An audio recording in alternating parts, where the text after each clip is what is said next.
O Evangelho de Mateus por Emanuel, Mateus 10, 34. Não penseis que vim trazer paz sobre a terra. Não vim trazer paz, mas espada. A espada simbólica. Inúmeros leitores do Evangelho perturbam-se ante essas afirmativas do Mestre Divino, porquanto o conceito de paz, entre os homens, desde muitos séculos foi visceralmente viciado. Na expressão comum, ter paz significa haver atingido garantias exteriores, dentro das quais possa o corpo vegetar sem cuidados, rodeando-se o homem de servidores, apodrecendo na ociosidade e ausentando-se dos movimentos da vida. Jesus não poderia endossar tranquilidade desse jaez, e, em contraposição ao falso princípio estabelecido no mundo, trouxe consigo a luta regeneradora, a espada simbólica do conhecimento interior pela revelação divina, a fim de que o homem inicie a batalha do aperfeiçoamento em si mesmo. O Mestre veio instalar o combate da redenção sobre a terra. Desde o seu ensinamento primeiro, foi formada a frente da batalha sem sangue, destinada à iluminação do caminho humano. E ele mesmo foi o primeiro a inaugurar o testemunho pelos sacrifícios supremos. Há quase 20 séculos vive a Terra sob esses impulsos renovadores, e ai daqueles que dormem, estranhos ao processo santificante. Buscar a mentirosa paz da ociosidade é desviar-se da luz, fugindo à vida e precipitando a morte. No entanto, Jesus é também chamado o Príncipe da Paz. Sim, na verdade o Cristo trouxe ao mundo a espada renovadora da guerra contra o mal, constituindo em si mesmo a divina fonte de repouso aos corações que se unem ao seu amor, e esses, nas mais perigosas situações da terra, encontram, em ele, a serenidade inalterável. É que Jesus começou o combate de salvação para a humanidade, representando, ao mesmo tempo, o sustentáculo da paz sublime para todos os homens bons e sinceros. Caminho, verdade e vida. Ed. Feb. Capítulo 104. A lição da espada. Não vim trazer a paz, mas a espada, disse-nos o Senhor. E muitos aprendizes prevalecem-se da feição literal de sua palavra, para estender a sombra e a perturbação. Valendo-se-lhe do conceito, companheiros inúmeros consagram-se ao azedume no lar, conturbando os próprios familiares, em razão de lhes imporem modos de crer e pontos de vista, vergastando-lhes o entendimento, ao invés de ajudá-los na plantação da fé viva quando não se desmandam em discussões e conflitos, polemizando sem proveito ou acusando indebitamente a todos aqueles que lhes não comunguem a cartilha de violência e de crueldade. O mundo, até a época do Cristo, legalizara a prepotência do ódio e da ignorância, mantendo-lhe a terrível dominação, através da espada mortífera da guerra e do cativeiro, em sanguinolentas devastações.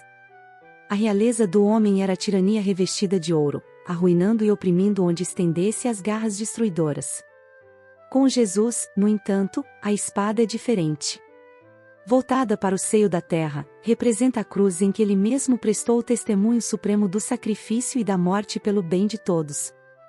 É por isso que o seu exemplo não justifica os instintos desenfreados de quantos pretendam ferir ou guerrear em seu nome.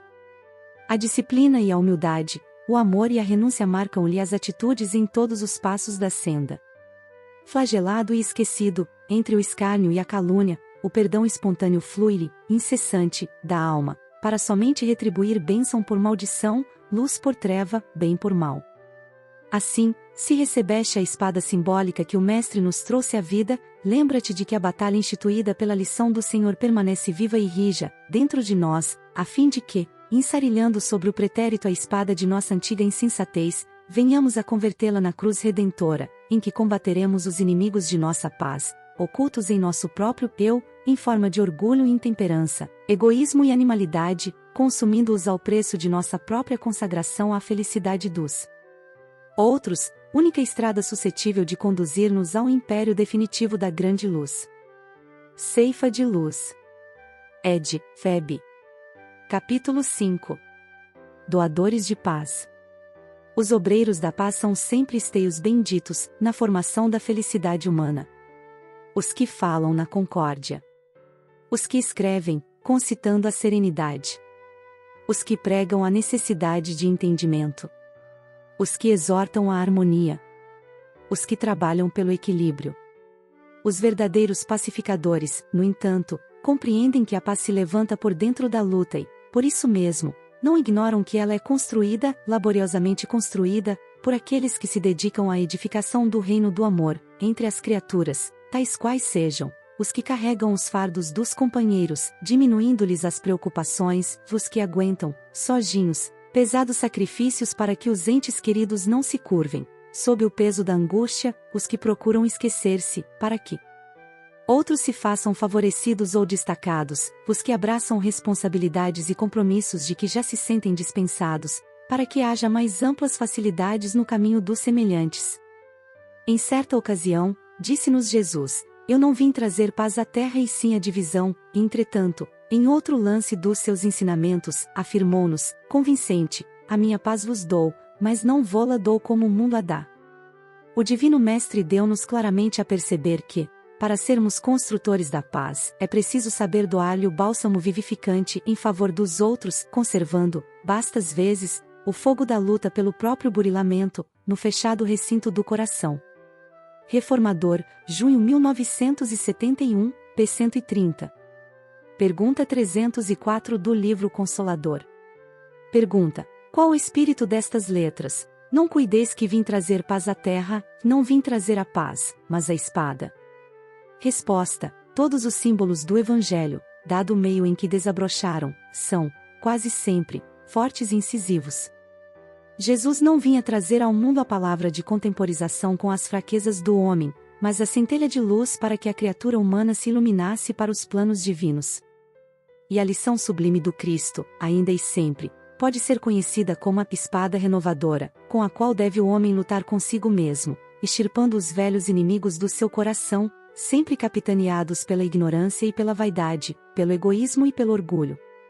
Ó Consolador! Ed. Feb. Pergunta 304. Na guerra cristã. Quem abraça os princípios cristãos se converte em soldado de aquele que nos disse: eu não venho trazer a paz e sim a espada. Nessas palavras, o Senhor refere-se claramente à guerra em que nos achamos alistados para o serviço ativo.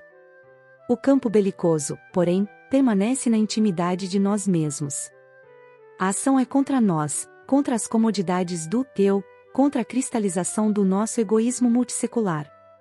O plano de combate jaz estruturado no Evangelho Redentor, cujas indicações deveremos realmente viver, se buscarmos triunfo. Nossas armas, por isso, na defensiva contra os inimigos gratuitos e naturais que a nossa posição acordará, são, invariavelmente, o amor, a compreensão, a piedade e o auxílio incessantes. Reconhecemos, pois, que o discípulo da Boa Nova é alguém que se bate contra as deformidades espirituais de si mesmo, trabalhando constantemente pela própria melhoria, de modo a atingir a vitória sobre si próprio, a única que, efetivamente, constitui a glória do espírito imperecível para a vida abundante. Achamo-nos, desse modo, em luta áspera, na fortaleza do próprio coração, informados de que não é possível a movimentação de nosso trabalho fraternal sem inimigos, em tarefa ativa, por expulsar os velhos sentimentos delituosos que se aninham em nossa alma, sob a capa respeitável da dignidade pessoal, e a fim de incorporarmos à vida íntima os ensinamentos vivos do Mestre Salvador. E, notificados de que Ele mesmo, por amar-nos e servir-nos, não conseguiu escapar ao extremo sacrifício, busquemos eleger a humildade perante o orgulho, o silêncio diante do mal, o serviço à frente do ataque e a serenidade ao lado da violência, por normas ideais de trabalho, no testemunho de reconhecimento ante a graça recebida para alcançarmos, valorosamente, a vitória real na estrada sublime da cruz, em plena ascensão para a vida maior. Reformador, junho 1953, p. 142.